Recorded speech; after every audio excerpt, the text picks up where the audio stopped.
Hello everyone, welcome to Raksha Academy. हम लोग biotechnology कर रहे हैं। बायोटेक्नोलॉजी में अभी तक हमारा बायोटेक्नोलॉजी का हेल्थ के सेक्टर में क्या क्या यूज है, एग्रीकल्चर के सेक्टर में क्या क्या यूज है, वो हो चुका है। आज जो हमारा टॉपिक है वो है फॉरेंसिक बायोटेक्नोलॉजी।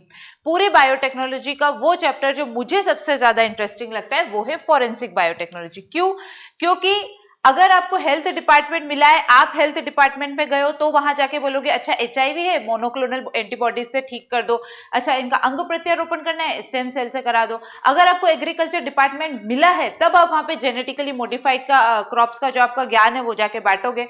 लेकिन फॉरेंसिक बायोटेक्नोलॉजी वो बायोटेक्नोलॉजी की शाखा है कि अगर आप प्रशासनिक सेवा में गए हो तो डे टू डे की लाइफ में ये आपको डेली रूटीन में काम में आने वाली है। ठीक है, पहली चीज तो वो। दूसरी चीज, हम सभी के लिए CID crime petrol favourite serial होते हैं, है ना, लेकिन हमें पता नहीं होता है कि एग्जैक्टली क्या फोरेंसिक लैब जो उसमें बताते हैं, फोरेंसिक डॉक्टर जो उसमें बताते हैं, वो सिर्फ क्या इतना ही काम करते हैं कि ये जो डेड बॉडी पड़ी हुई है ये फोटो वाले पर्सन की है, ये यही इसके माता पिता है, इतना ही बताते हैं, या फोरेंसिक साइंस में और भी कुछ है? और वो इतना भी जो बताते हैं वो किस आधार पर बताते हैं? क्या ऐसी टेक्नोलॉजी है जो उन्हें इतना सब इतनी प्रूफ के साथ और इतनी दावे के साथ बताने के लिए अनुमति देती है? वो चीज हमको पता चलेगी। तीसरी चीज, जब हम जाते हैं डिपार्टमेंट में या फिर अपनी किसी डेली रूटीन की लाइफ में, बहुत सारे लोग होते हैं जो हमारे सामने झूठ बोल रहे होते हैं या फिर मुंह में राम बगल में छुरी जैसा उनका कैरेक्टर होता है। उस चीज को फोरेंसिक साइंस वाले तो अच्छे से समझ जाएंगे क्योंकि उन्होंने वो पढ़ा है।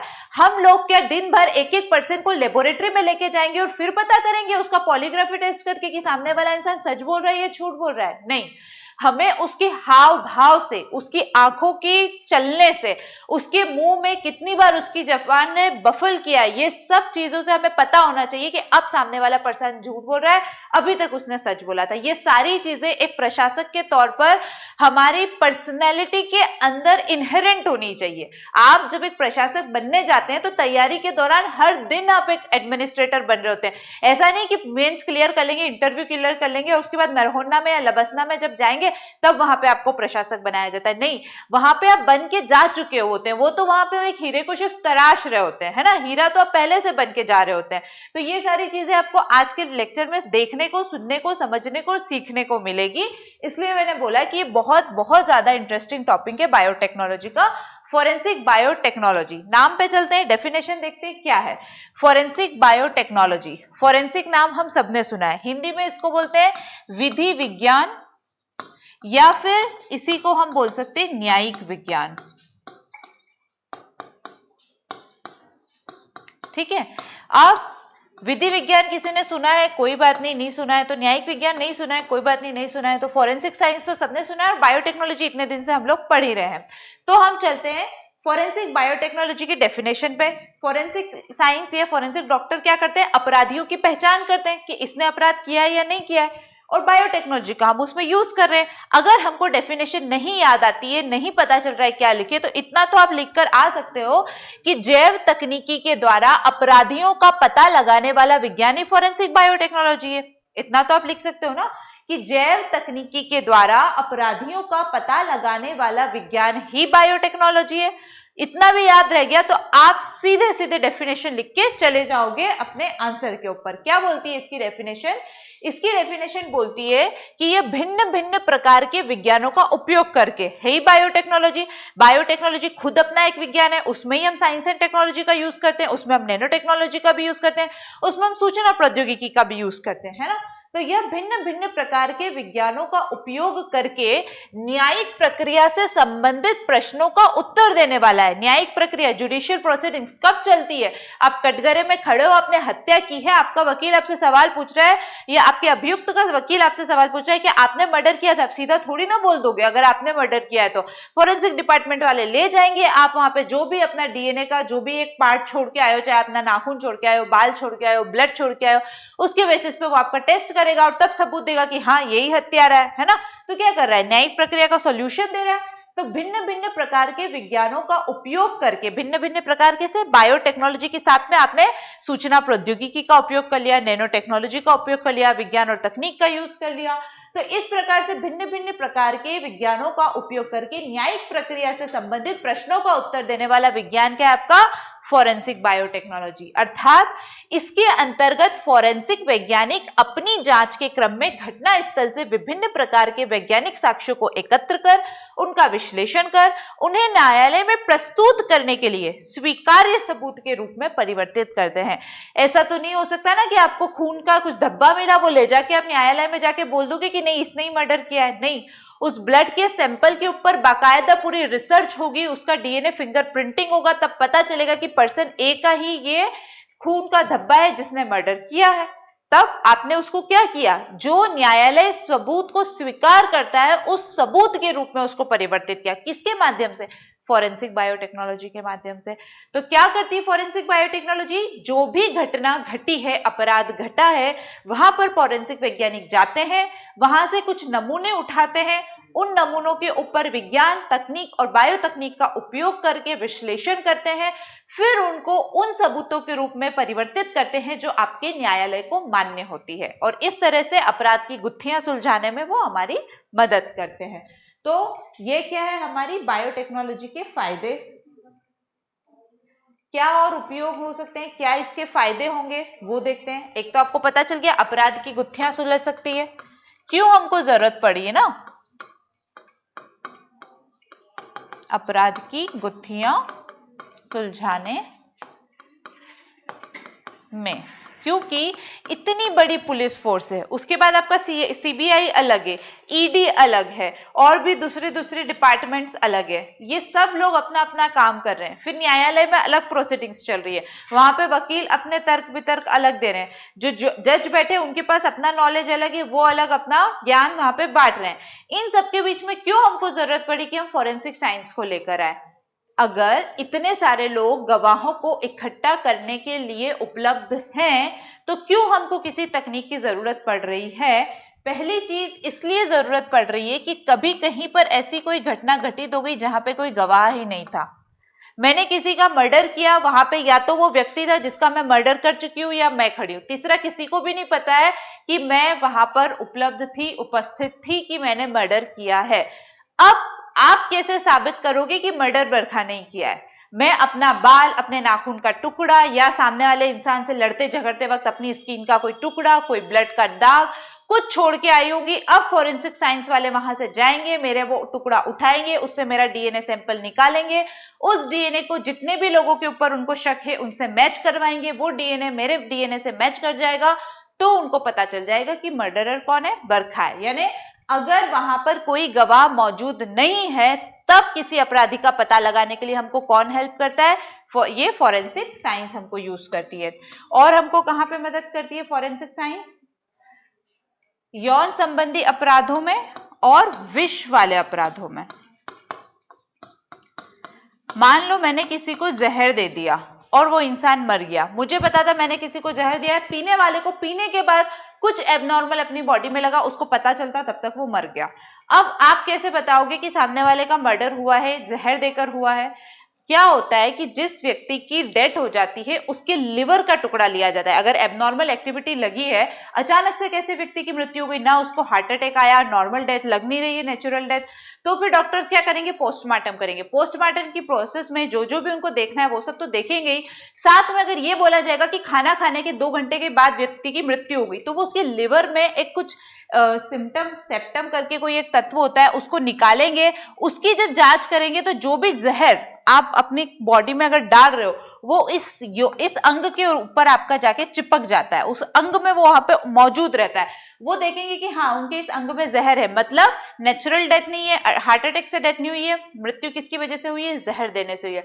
फिर पूरी प्रोसेस चलेगी, खाना किसने बनाया, क्या किया, फिर पता चलेगा कि मर्डर किसने किया है। तो विष संबंधी किसमें पता चलता है? ये फॉरेंसिक डिपार्टमेंट पे चलता है। यौन अपराध, रेप हो गया, लड़की बोल रही है कि हाँ रेप हुआ है, लेकिन आप अदालत में ये चीज भी आपको प्रूफ करके बतानी पड़ती है कि रेप हुआ ही है। अगर आप कोई प्रोसीडिंग सुनेंगे, आपका दिमाग चकरा जाएगा कि कितनी बुरी तरीके से ऑलरेडी वो लड़की पीड़ित है, उसके साथ गलत हुआ है, उसके बाद उससे इतनी बुरी तरीके से क्वेश्चन पूछे जाते हैं कि शायद बोल के आ जाए कि कुछ नहीं हुआ और जाके अपनी आत्महत्या कर ले। इतनी बुरी तरीके से उस लड़की को झकझोर दिया जाता है अदालत के अंदर, और उससे ये चीज प्रूफ करनी होती है मेडिकल टर्म्स के बेसिस पे कि हाँ उसका रेप हुआ है। कैसे प्रूफ होता है? ये फॉरेंसिक साइंस की मदद से। ठीक है। साइबर क्राइम्स हो रहे हैं आजकल आपके भरपूर हो रहे हैं, हर दूसरे दिन किसी एक व्यक्ति का अकाउंट खाली मिलता है उसको, क्यों? इस साइबर क्राइम की वजह से। इसको पता लगाने में भी बायोटेक्नोलॉजी बहुत ज्यादा हेल्पफुल होती है। और कहाँ मदद करती है? हथियारों के परीक्षण में। हथियारों के परीक्षण में या हत्या कैसे हुई है ये पता लगाने में बायोटेक्नोलॉजी बहुत हेल्पफुल होती है। कैसे? मान लो एक व्यक्ति आपको पंखे पे लटका हुआ मिला और आपने तो बोल दिया आत्महत्या की है, ठीक है। डॉक्टर आएंगे, डॉक्टर चेक करेंगे, एक बार तो नब्ज चेक करेंगे, उनको लगेगा कि नहीं, गला घुटने से तो हत्या हुई है लेकिन आत्महत्या नहीं हुई। क्यों? क्योंकि अगर व्यक्ति की आत्महत्या होगी तो उसके गले पे अलग निशान होगा, उसकी आंखें अलग तरीके से खुली हुई मिलेंगी, उसके हाथों की उंगलियों का जो पोस्चर होगा वो अलग होगा। और यदि किसी ने उसको गला घोट के मारा है तो उसके गले पे अलग निशान मिलेंगे, उसकी आंखों की पुतलियां अलग मुड़ी हुई मिलेगी, उसके हाथों के जेस्चर्स अलग मिलेंगे।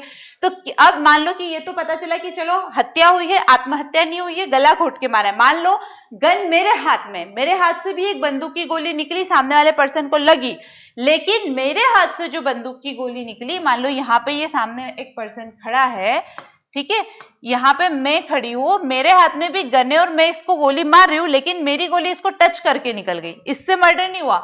मेरे पीछे कोई और व्यक्ति खड़ा था, उसके हाथ में भी गन थी और इसने एक्चुअल में इसको गोली मारी।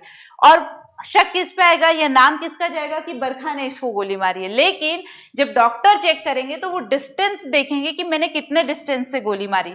अगर मेरी डिस्टेंस कम है तो वो गोली कितने अंग को छेद के जाएगी, उस गोली का उस व्यक्ति के शरीर पे कितना प्रभाव पड़ेगा, और अगर कोई दूर से गोली चला रहा है तब वो उस व्यक्ति के अंगों के ऊपर क्या असर डालेगी, बहुत डिफरेंस आ जाएगा स्पीड की वजह से, डिस्टेंस की वजह से। तो ये कौन बताता है? फॉरेंसिक साइंस बताती है कि आप शक तो इस व्यक्ति के ऊपर कर रहे हो बट एक्चुअल में अपराधी कोई और व्यक्ति है। तो ये हमको कौन बताता है? Forensic science. मतलब अपराधी जो होते हैं वो अपने आप को बचाने के लिए हर तरह का तिकड़म भिड़ाते हैं, लेकिन फॉरेंसिक साइंस वो उनकी मर्ज की दवा है, आप कितना भी तिकड़म भिड़ा लो हम एक्चुअल अपराधी तक पहुंच ही जाएंगे। इसलिए ये बहुत ही इंपॉर्टेंस रखती है आपके न्यायिक विज्ञान में, अपराधियों को पकड़ने में, अपराध का पता लगाने में, और वही हम आज पढ़ने जा रहे हैं, है ना।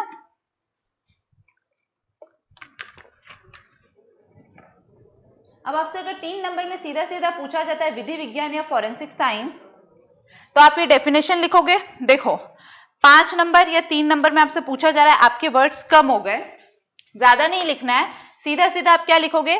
यह विभिन्न प्रकार के विज्ञानों का उपयोग करके न्यायिक प्रक्रिया से संबंधित प्रश्नों का उत्तर देने वाला विज्ञान है। उसके बाद सीधे नीचे आ जाओ, इसकी उपयोगिता क्या है, क्यों हमें जरूरत पड़ी इसकी। ज्यादा नंबर में पूछा है तब आप ये सारी व्याख्या करके इसमें लिखने की कोशिश करो। अदरवाइज एक लाइन में डेफिनेशन है, उसी डेफिनेशन को हमने अलग डेफिनेशन दी। डिपेंड करता है, आपसे 3 नंबर 5 नंबर में पूछा है तो आपको सिर्फ ये वाली डेफिनेशन लिखनी है। अगर आपसे ज्यादा नंबर में पूछा है 11 नंबर या 15 नंबर में, तो आप इतना विस्तार दो उसको। आपको किस तरह से आंसर लिखने हैं, आपके क्वेश्चन उसी फॉर्मेट से बने हुए हैं, आप सिर्फ समझने की कोशिश करो, ठीक है।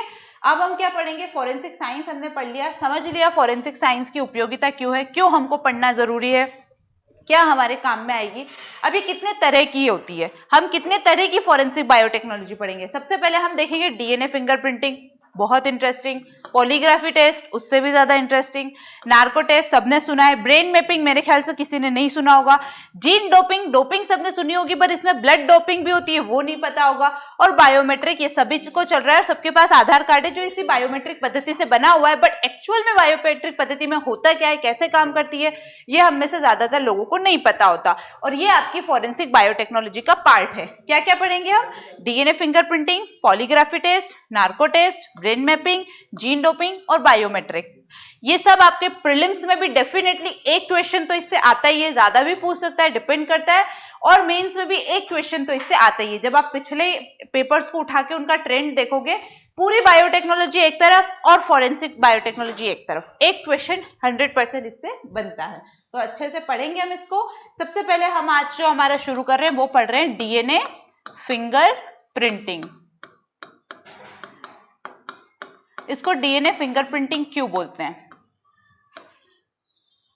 क्यों बोलते हैं इसको डीएनए फिंगरप्रिंटिंग? क्या फिंगरप्रिंटिंग, फिंगर क्योंकि ऐसा होता है मेरी अंगुलियों की छाप ली, किसी और अंगुलियों की व्यक्ति की छाप ली, मिलाया, नहीं मिले इसलिए बोल दिया कि नहीं ये बरखा नहीं है कोई और है, ऐसे कुछ होता है क्या? या फिर क्या डीएनए फिंगर जैसी कोई अंगुलियों की जैसी कोई आकृति निकलती है क्या? नहीं। आपको बहुत ही बेहुदा जैसे जवाब मिलेंगे इसमें। अगर मैं पूछने जाऊं, ऑफलाइन क्लास होती है, मैं पूछती कि डीएनए फिंगरप्रिंटिंग को फिंगरप्रिंटिंग वर्ड क्यों बोला है, डेफिनेटली बहुत हंसी मजाक वाला एक क्वेश्चन बन जाता है यहां से।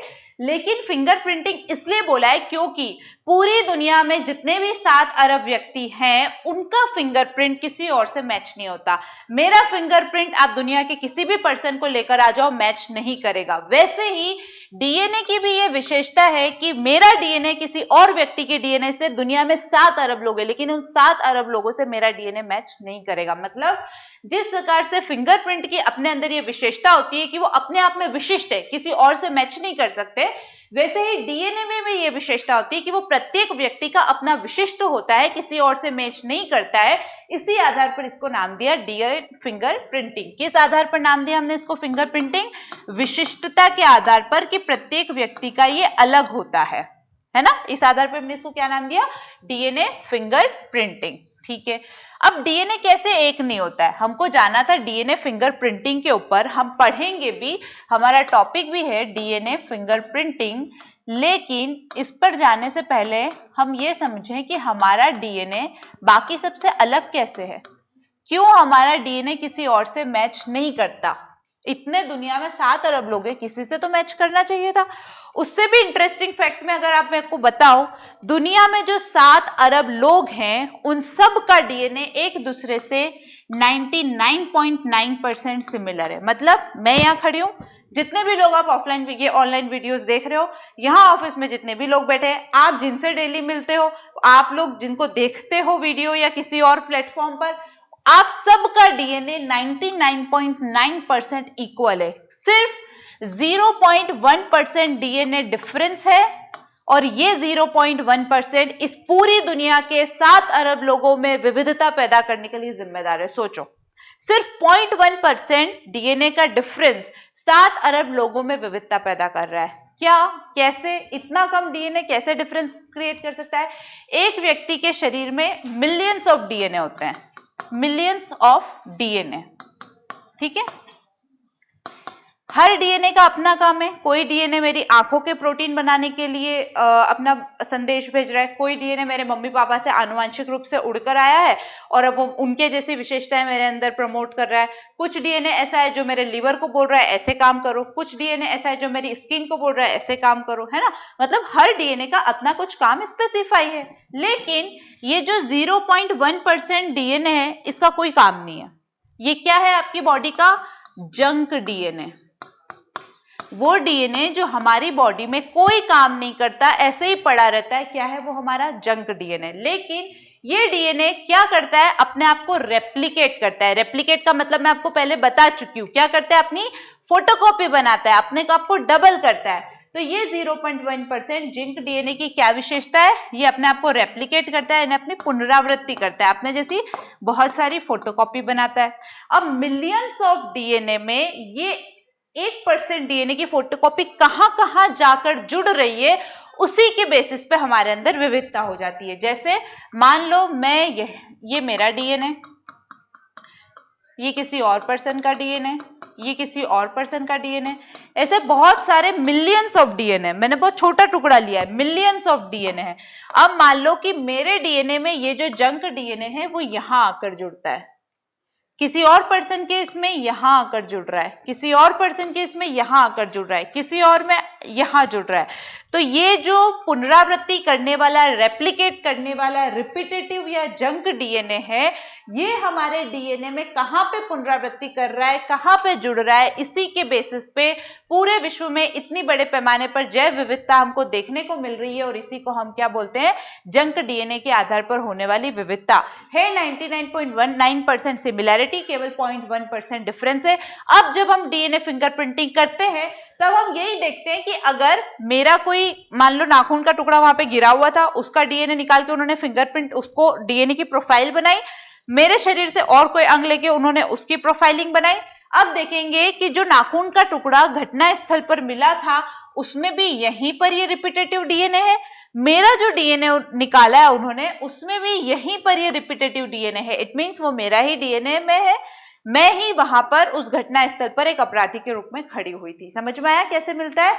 ये रिपीटेटिव डीएनए को हम देखते हैं अपने डीएनए प्रोफाइलिंग में कि कहां पे ये जुड़ा हुआ है। मान लो कि आपने मेरा जो डीएनए लिया उसमें यहां जुड़ा हुआ था, लेकिन घटना स्थल पर जो डीएनए मिला उसमें ये रिपीटेटिव डीएनए यहां पे जुड़ा हुआ था। इट मींस मैच नहीं किया तो मैं बच गई। समझ में आया कैसे? और ये सब में डिफरेंट ही होता है, डिफरेंट पॉइंट्स पर ही जुड़ा होता है। इसी को हम बोलते हैं जंक डीएनए, इसी को हम बोलते हैं रिपीटेटिव डीएनए, इसी को हम बोलते हैं डीएनए का रेप्लिकेशन, और इसी के बेसिस पे बनती है हमारी डीएनए फिंगरप्रिंटिंग। अब हम चलते हैं डीएनए फिंगरप्रिंटिंग के बेसिक्स पे। ये आपको समझ में आया कि हम कैसे निकालेंगे। अब होती क्या है डीएनए फिंगरप्रिंटिंग, इससे हम काम क्या करते हैं? क्योंकि फॉरेंसिक साइंस से तो हम ये काम करते हैं कि हम अपराधियों को ढूंढते हैं। अब इसमें भी सेम डेफिनेशन तो नहीं आनी चाहिए कि इससे हम अपराधियों को पकड़ते, नहीं। इससे क्या करते हैं हम? व्यक्तियों की पहचान। डीएनए फिंगरप्रिंटिंग से हम क्या करते हैं? व्यक्तियों की पहचान। किसके द्वारा? मान लो अभी आपको मेरी पहचान करनी है। आपको पता है कि बरखा जैन नाम है, रक्षा एकेडमी में पढ़ाती हैं, पेपर 3 पढ़ाती हैं। इतनी आप यहाँ पे आकर अगर मेरी सारी डिटेल्स दोगे आपको पता चल जाएगा, ठीक है बरखा जैन हाँ हमारे यहाँ पे पढ़ाती है, ये पर्सन है। पहचान स्थापित हो गई। यहाँ पे हम व्यक्तियों की पहचान कैसे स्थापित करते हैं? आपको एक डेड बॉडी कहीं पे पड़ी हुई मिली, आप उठा के लेकर आए। अब आप किस आधार पे पहचानोगे कि ये उसी पर्सन की डेड बॉडी है जो लापता हुआ है, जिसके लापता के गुमशुदा के चित्र सब जगह लगे हुए हैं, क्योंकि उसका मुंह पूरी तरह से तहस नहस हो चुका है। आप उसकी डेड बॉडी को देखकर ये नहीं पहचान पा रहे हो कि ये वही व्यक्ति है जिसकी लापता गुमशुदा की खबर सब तरफ चल रही है, क्योंकि फोटो भले आपके पास है लेकिन उस व्यक्ति का चेहरा तो बर्बाद हो चुका है डेड बॉडी में। अब आप क्या करोगे? किस आधार पर व्यक्तियों की पहचान स्थापित करोगे? आनुवांशिक स्तर पर, आनुवांशिक आधार पर। आनुवांशिक आधार क्या है? डीएनए के आधार पर। आप उस व्यक्ति की डेड बॉडी में से उसका डीएनए लोगे, उसके किसी बच्चे, अगर उसके बच्चे हैं तो उसके बच्चे, उसके पापा मम्मी हैं तो उनसे उनका डीएनए लोगे, फिर मैच कराओगे कि हाँ ये इन्हीं का बच्चा है, हाँ ये इन्हीं के बच्चे हैं। इस बेसिस पे आप आनुवांशिक स्तर पर व्यक्तियों की पहचान करते हो। किससे? डीएनए फिंगरप्रिंटिंग से। ये इसकी डेफिनेशन कंप्लीट। एक लाइन में याद करनी है, पूछा हुआ क्वेश्चन है, दोबारा पूछे जाने की पूरी संभावना है। 100 वर्ड्स में पूछा हुआ है आपसे डीएनए फिंगरप्रिंटिंग क्या है। कितने वर्ड्स में पूछा हुआ है? 100 वर्ड्स में। इसके बाद 300 नंबर में एक और सूक्ष्म जीव का फॉरेंसिक साइंस के ऊपर क्वेश्चन आया है। आप प्रीवियस ईयर के क्वेश्चन उठाओ, हर पेपर में आपको फॉरेंसिक बायोटेक्नोलॉजी से एक क्वेश्चन चाहे 3 नंबर में, चाहे 6 नंबर में, चाहे 15 नंबर में मिलेगा, पर कंपलसरी मिलेगा। इसीलिए बोल रही हूँ बहुत ध्यान से पढ़ो, साथ का साथ याद हो जाए, इतने एक्टिव होके बैठो, ठीक है। तो डीएनए फिंगरप्रिंटिंग क्या है? व्यक्तियों की पहचान करने का तरीका। किस आधार पर? आनुवांशिक स्तर पर। तो क्या डेफिनेशन बन गई इसकी?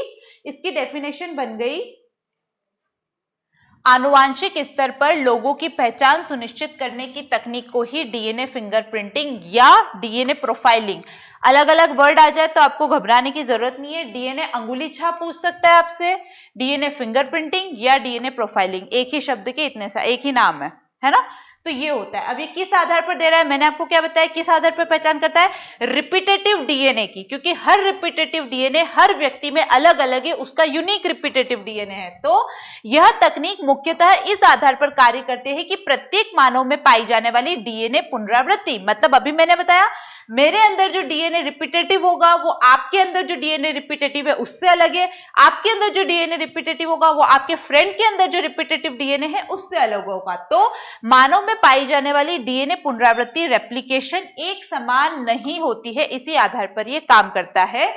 अर्थात इसको एक लाइन में बोलूं तो प्रत्येक व्यक्ति का डीएनए प्रारूप अद्वितीय होता है। अब मान लो आपसे 3 नंबर में पूछा भी गया है डीएनए फिंगरप्रिंटिंग आ जाता है, आप क्या लिखोगे? पहली लाइन में उसकी डेफिनेशन लिखोगे कि आनुवांशिक स्तर पर लोगों की पहचान सुनिश्चित करने की तकनीक। बस यहां तक छोड़ दो, आपको वर्ड बचाने ये भी लिखने की जरूरत नहीं है।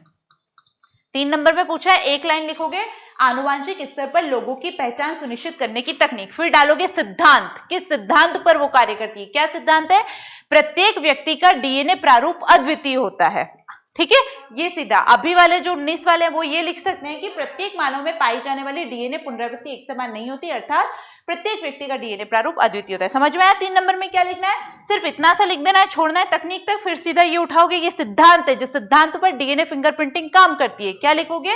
प्रत्येक व्यक्ति का डीएनए प्रारूप अद्वितीय होता है। उसके बाद सीधा ये लिखोगे कि किस किस आधार पर हम डीएनए या किन किन अंगों के द्वारा, किन किन अवयवों के द्वारा हम डीएनए फिंगरप्रिंटिंग करते हैं। तो किसी व्यक्ति के विभिन्न शारीरिक अवयवों जैसे उसका रक्त, बाल, लार, वीर्य, त्वचा या अन्य कोशिकीय स्रोतों की सहायता से उसके डीएनए की पहचान सुनिश्चित की जाती है।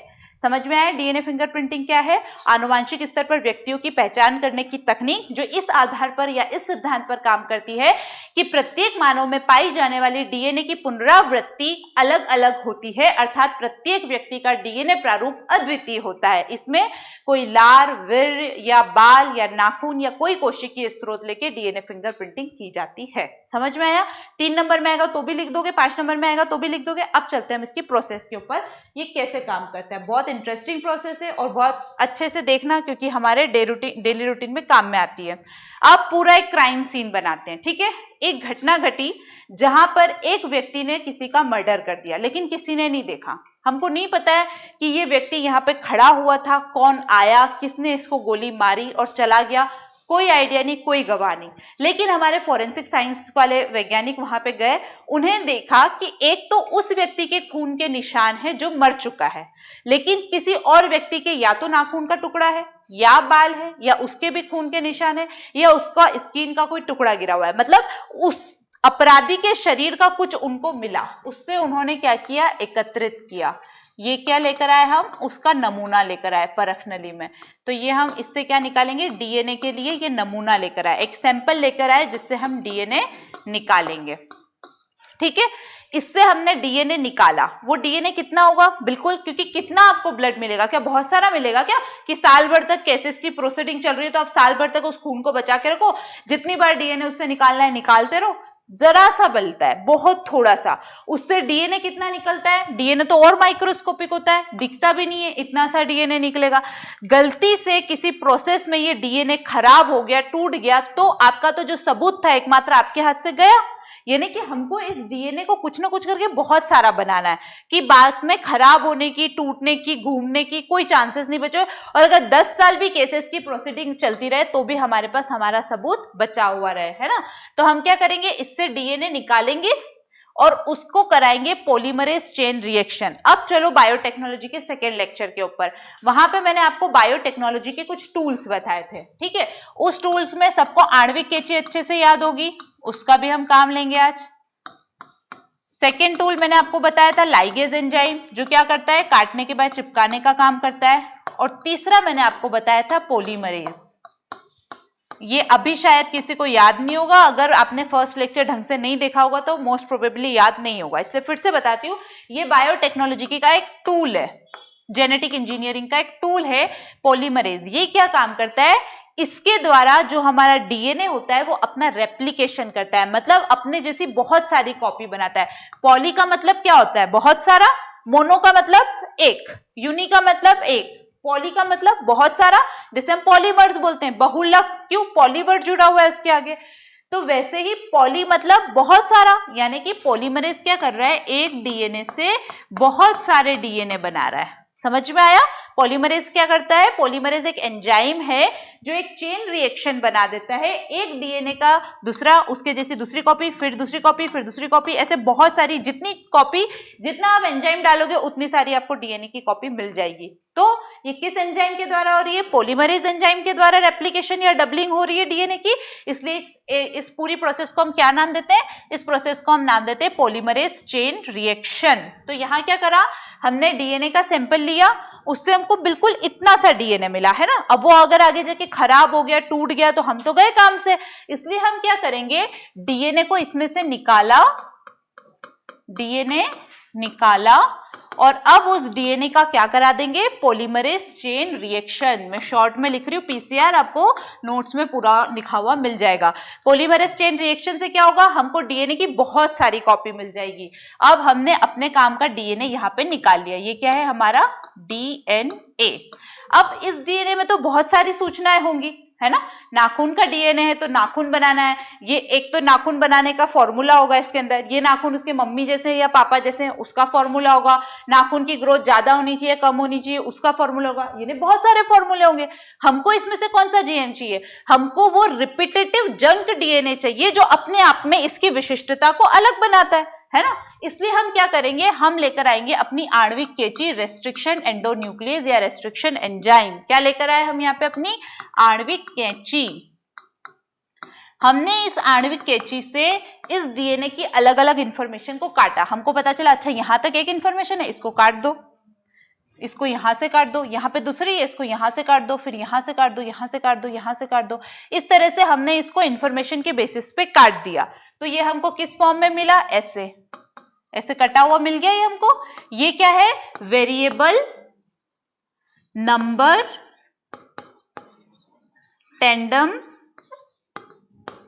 ये आपको याद करने की जरूरत नहीं है, बट कई बार हमको कुछ टर्मिनोलॉजीज पता होनी चाहिए एक सिविल सर्विसेज के एस्पिरेंट के बेसिस पे, क्योंकि यही काम आपको आगे जाके करने हैं। आपको पता तो होना चाहिए कि इस नाम की कोई चीज होती है। तो जब हमने इसमें काट लिया तो हमको क्या मिले, वेरिएबल नंबर्स टेंडम्स रिपीट, मतलब जो रिपीटेटिव डीएनए है वो यहाँ पे हमको मिल चुका है ना। और क्योंकि डीएनए के बहुत सारे कटे हुए पार्ट है तो वेरिएबल नंबर्स टेंडम रिपीट बोलेंगे। ठीक है, याद नहीं करना है आपको, ये आपको सिर्फ बता दिया है कि कभी गलती से कहीं नाम सुनो तो ऐसे अनजान नहीं लगे कि डीएनए फिंगरप्रिंटिंग तो पढ़ा और वीएनटीआर ही नहीं पता है ना।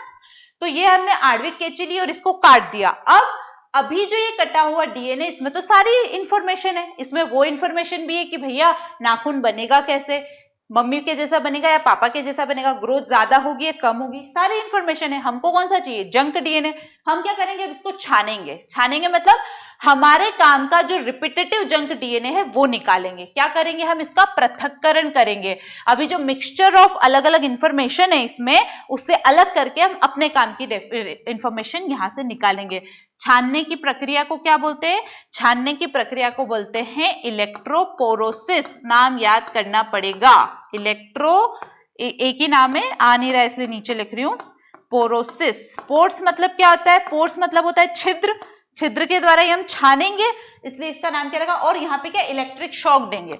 यहाँ पे प्लस का साइन, यहाँ पे माइनस का साइन, हम क्या करेंगे, इसको शॉक देंगे, इलेक्ट्रिसिटी बहाएंगे इसमें, इसलिए इलेक्ट्रो, और छिद्र के द्वारा छानना है, पोर से, यानी पोरोसिस। नाम समझ में आया, इलेक्ट्रोपोरोसिस।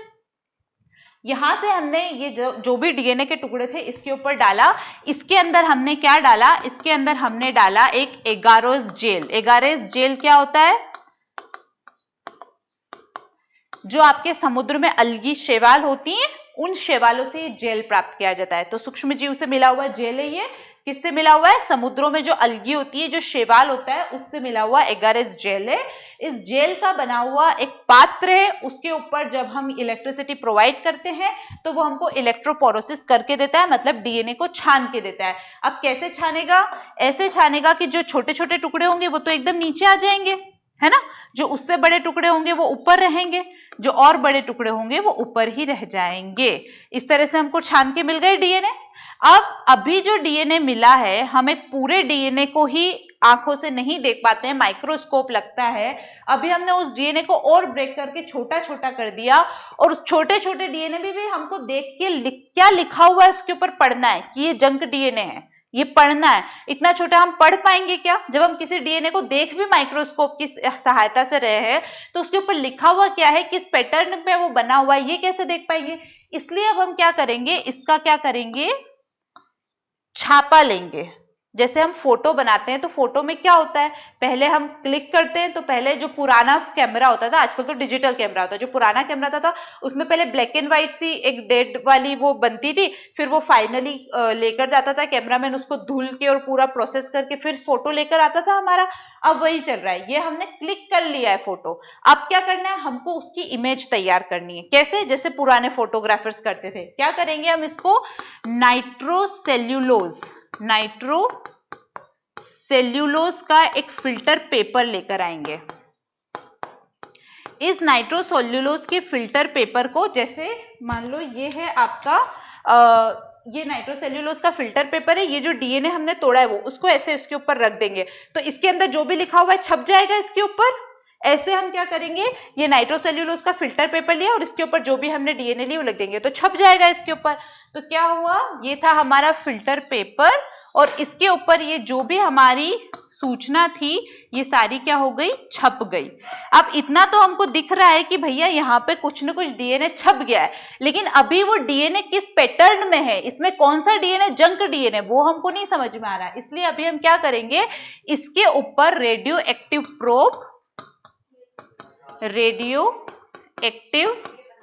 प्रोब और एक्सरे डालेंगे।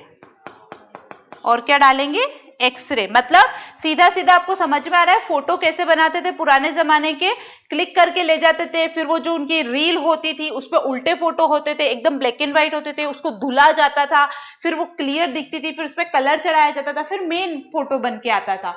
वैसे ही हमारा क्लिक यहाँ पे हो गया है। अब हम लेके गए, उसको छापा हमने, हम नहीं दिख रहा तो ये समझ लो कि एक्सरे के थ्रू हम उसके ऊपर लाइट डाल रहे हैं ताकि हमको दिखे, है ना। हमने छाप लिया उसको कि क्या है उसके अंदर, पर अभी हमको दिख नहीं रहा है। हमने दिखने के लिए क्या किया, लाइट डाली। लाइट कौन सी डाली, रेडियो एक्टिव प्रोब और एक्सरे की लाइट डाली। तो एट द एंड हमको क्या मिलेगा, जब हम इसके ऊपर रेडियो एक्टिव प्रोब करेंगे तो हमको डीएनए फिंगरप्रिंटिंग, हमारी पूरी एक्चुअल डीएनए प्रोफाइलिंग मिल जाएगी। अभी तक हमको सिर्फ ये मिल रहा था, अब इनके अंदर ये क्या सूचना लिखी हुई है वो मिल जाएगी। अब इस सूचना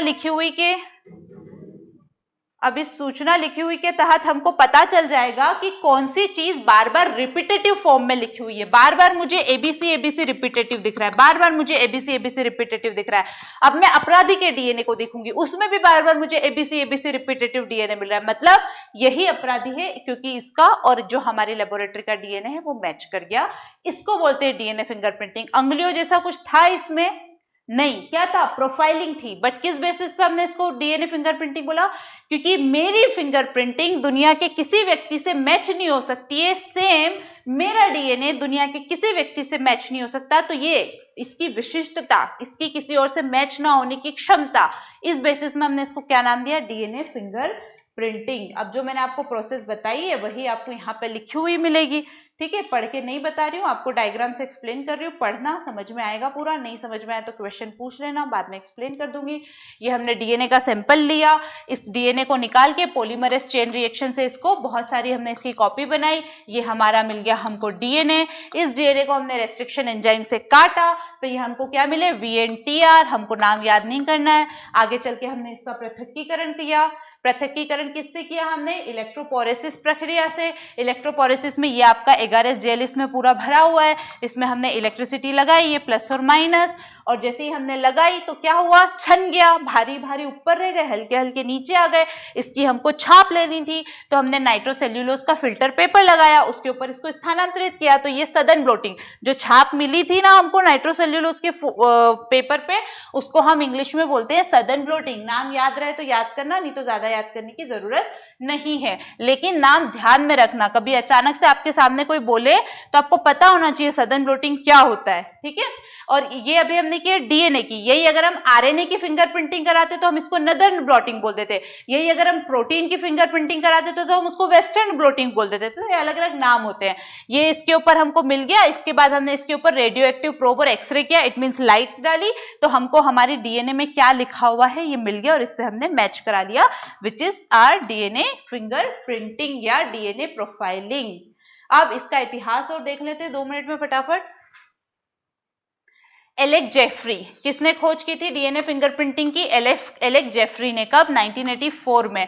अब भारत में कब हुई थी, भारत में 1989 में हुई थी हैदराबाद में, जिसका योगदान दिया जाता है डॉक्टर लालजी को। ये हैदराबाद की CCMB centre for cellular and molecular biology जो हैदराबाद में है, वहां के पूर्व निदेशक थे डॉक्टर लालजी। इनको भारत में फिंगरप्रिंटिंग का पिता कहा जाता है। आपसे प्रीलिम्स में डेफिनेटली क्वेश्चन पूछा जा सकता है, विश्व में एलेक जेफरी और भारत में कौन है फिंगरप्रिंटिंग के पिता, डॉक्टर लालजी। कौन सी, अभी तक कुछ साल पहले तक, आई थिंक शायद 2010 के आसपास तक भारत में केवल एक ही लैब थी जहां पे पूरे भारत के लोगों की डीएनए फिंगरप्रिंटिंग की जाती थी, वो थी हैदराबाद में। अब तो और भी जगह बन चुकी है। और एक और जो फैक्ट आपको याद रखना है, अमेरिका ब्रिटेन के बाद महारत हासिल करने वाला तीसरा देश भारत ही है। मतलब 1980 के दशक में जब आपकी डीएनए फिंगरप्रिंटिंग आई तो अपने इसमें विशिष्टता हासिल करने वाले केवल 3 देश थे, अमेरिका और ब्रिटेन के बाद भारत। अमेरिका और ब्रिटेन हो सकते हैं विकसित देश है, टेक्नोलॉजी है, पैसा है, सब कुछ उनके पास, भारत के पास नहीं था कुछ भी, लेकिन फिर भी टेक्नोलॉजी के क्षेत्र में चाहे आपकी परमाणु ऊर्जा हो, चाहे आपका विज्ञान और तकनीक हो, या अब आपकी फिंगरप्रिंटिंग हो यानी बायोटेक्नोलॉजी, भारत ने हमेशा अपना जो इंटेलेक्ट है, अपनी जो बुद्धि है, उसके बल पे अपने आप को हमेशा अन्य देशों में, विकसित देशों की तुलना में आगे खड़ा किया है। ठीक है, इसके बारे में हम और पढ़ेंगे अभी कि इसके क्या फायदे हैं, कहाँ कहाँ हम इसको यूज कर रहे हैं, वो हम नेक्स्ट लेक्चर में देखेंगे। अभी हमने डीएनए फिंगरप्रिंटिंग क्या होती है और वो किस प्रोसेस के थ्रू की जाती है और उसका इतिहास देखा है। ठीक है, आप बाकी के लेक्चर हम आगे की, मतलब जो भी हमारा इसमें छूटा हुआ है वो हम आगे के लेक्चर में कंटिन्यू करेंगे। ठीक है, थैंक यू।